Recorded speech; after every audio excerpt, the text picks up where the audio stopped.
Hello friends, स्वागत है आप सभी का लाइब्रेरी साइंस स्पेशल क्लासेस पे। और जैसा कि मैंने आपसे वादा किया था, तो ये है आज आपका पार्ट 1 का पार्ट 2 है, जिसमें यूनिवर्स ऑफ क्लासिफिकेशन, यूनिवर्स का जो क्लासिफिकेशन है वो कैसे किया जाता है उसके बारे में आज हम आपको बताएंगे कि आखिर जो हम क्लासिफिकेशन करते हैं उसमें क्लास और एरे क्या होता है। तो जैसा कि आप ये डायग्राम देख रहे हैं, इस डायग्राम के थ्रू हम आपको बताएंगे कि क्लास और एरे क्या होता है। देखिए, जैसा कि अभी आपने जो फिगर देखा है उस फिगर को हम जो है रिप्रेजेंट कर रहे हैं। कैसे, क्या है ये जो फिगर है, जहाँ पे आपने सबसे स्टार्टिंग में देखा होगा मुंह लिखा होगा। मुंह का मतलब होता है यूनिवर्स। तो यूनिवर्स को कितने 3 ग्रुप में डिवाइड किया गया है। उन 3 ग्रुप को इनका जो नंबर रखा गया है 1, 2 एंड 3। आपने देखा होगा स्टार्टिंग में 3 ग्रुप्स में इसको डिवाइड किया गया है। तो इनका जो डिवाइड किया गया है उसका भी अब यहाँ पे जब हम बात करें कि आखिर रैंक वो क्या होता है, क्लास क्या होता है, तो इस प्रकार जब किसी ग्रुप को रैंक कर दिया जाता है, यानी कि 1, 2, 3 उस फॉर्म में उसको डिवाइड कर दिया जाता है, तो उसको क्या बोलते हैं, उसको क्लास बोलते हैं। इसका जो फर्स्ट टर्म होता है, जो फर्स्ट नंबर होता है, फर्स्ट रैंक होता है में मूल विभाज यानी कि जो यूनिवर्स है उसको 1, 2 और 3 वर्गों में यानी कि क्लासेस में डिवाइड किया गया है। इसलिए 1, 2 और 3 को क्लास की पंक्तियों में यानी कि उसको एक लाइन में जो डिवाइड किया गया है उसको बोलते हैं first order of array of the class.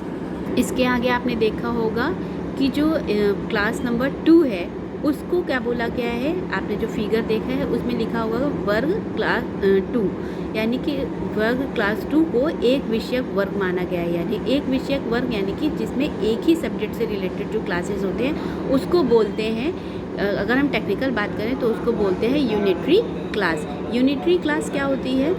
Unitary class से मतलब है कि एक विषयक वर्ग यानी कि एक सब्जेक्ट से रिलेटेड जो क्लास होता है उसको बोलते हैं यूनिटरी क्लास।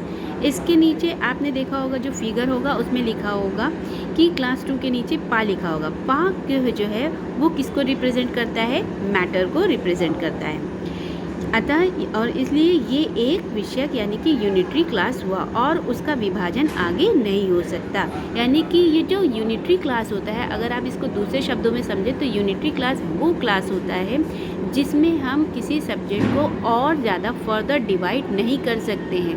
वो सिर्फ एक मूल सब्जेक्ट, एक ही सब्जेक्ट होता है, उसको ही हम यूनिटरी क्लास बोलते हैं। या फिर इसको हम दूसरे शब्दों में कहें तो कहने का मतलब ये है कि सिंपल वर्ड्स में अगर हम कहें कि यानी कि ये वो सब्जेक्ट होते हैं जिनका आगे हम फर्दर डिवीज़न नहीं कर सकते हैं, तो उनको हम बोलते हैं यूनिटरी क्लास।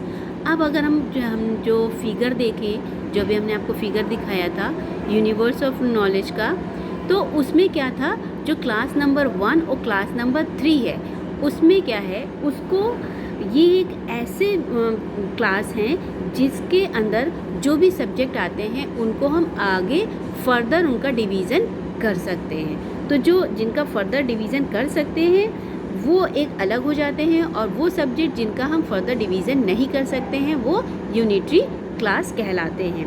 अब इसके नीचे फिर इसके बाद में क्या है, इस प्रकार से ये बात क्लियर हो जाती है कि अब वे दोनों ही क्लास विषय लोग यानी कि universe of subject, universe of knowledge के 24 यानी कि 24 पदार्थों को अपने में अंतर्भूत किए हुए हैं। यानी कि अब टोटल मिलाकर के यूनिवर्स ऑफ नॉलेज में क्या हो गए हैं, 24 मैटर्स, 24 पदार्थ यानी कि एंटिटीज़ बन चुकी हैं, जिसको आगे क्या किया गया है, फर्दर डिवाइड किया गया है। नेक्स्ट आता है, देखिए यूनिटरी क्लास जो आता है वो आपका आता है first order of array of the classes में आता है। अब इसके बाद में सेकंड आता है सेकंड ऑर्डर। कभी कभी एग्ज़ाम में पूछा जाता है कि फ़र्स्ट ऑर्डर क्या है और सेकंड ऑर्डर क्या है, और उसके बाद में आता है कि थर्ड ऑर्डर क्या है।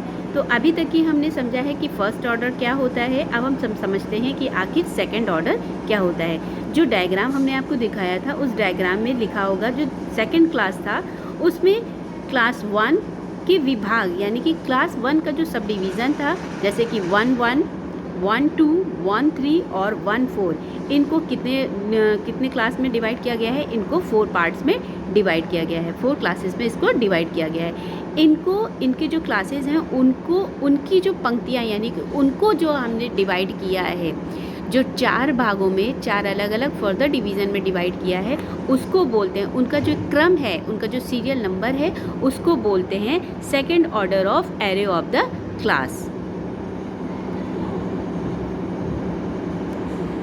इसी प्रकार से अगर हम देखें जो 3 नंबर है, 3 नंबर का क्लास जो है उसको कितने में डिवाइड किया गया है? फर्दर डिवाइड किया गया है 31 और 32, यानी कि इस नंबर को जो है सिर्फ 2 क्लास में डिवाइड किया गया है। इन दोनों में से एक दूसरे की अगर हम देखें कि तो इन दोनों से एक दूसरी ही लाइन बन जाती है, जिसको द्वितीय वर्ग की द्वितीय पंक्ति यानी कि second array of the class, second class कहा गया है। अब देखिए इसमें क्या लिखा हुआ है कि अब इस प्रकार से 1 1 1 2 1 3 1 4 3 1 3 2 इस प्रकार से 6 क्लास में बन गए हैं। तो 1 2 1 3 और 3 1 ये एक क्या हो गए? ये एक यूनिटरी क्लास हो गए, और इनके नीचे जो पा लिखा हुआ था यानी कि वो एक एंटिटी हो गई। तो 1 1 1 4 3 2 ये एक मल्टीपल जो है क्लास बन गए, और इसमें से जो 21 था वो एक एंटिटी हो गई, वो उसको एंटिटी को 21 जो है एंटिटी को रिप्रेजेंट करता है। होप आपको समझ में आ गया होगा इस वीडियो में कि आखिर क्लास एंड एरे क्या होता है, first order of array of the class क्या होता है, second order of array of the class क्या होता है, यूनिटरी क्लास क्या होता है। आगे के वीडियो में हम जानेंगे कि third order of class of the array क्या होता है, और उसके अलावा फ्लैटरी अरेंजमेंट क्या होता है। वीडियो आपको कैसा लगा है ये ज़रूर से ज़रूर आप बताएं। आपका फीडबैक मेरे लिए बहुत ही ज़्यादा ज़रूरी है, एक मोटिवेशन का काम करता है, इसलिए अपना फीडबैक आप ज़रूर से ज़रूर दें। और साथ ही साथ जो भी मैं पढ़ा रही हूँ उसको एक कॉपी में नोट डाउन करते चले, जिससे आपको हर चीज़ बिल्कुल क्लियर हो जाए। और ये सारी छोटी छोटी चीज़ें होती हैं जो कि हर एग्ज़ाम में बहुत ही ज़्यादा पूछी जाती हैं, और ख़ास करके ये आपके जब आप क्लासिफिकेशन करेंगे उस वक्त इन सब चीज़ों का आपको जानना बहुत ही ज़्यादा ज़रूरी होगा। तो फिर मिलते हैं अपने नेक्स्ट वीडियो में। Thank you.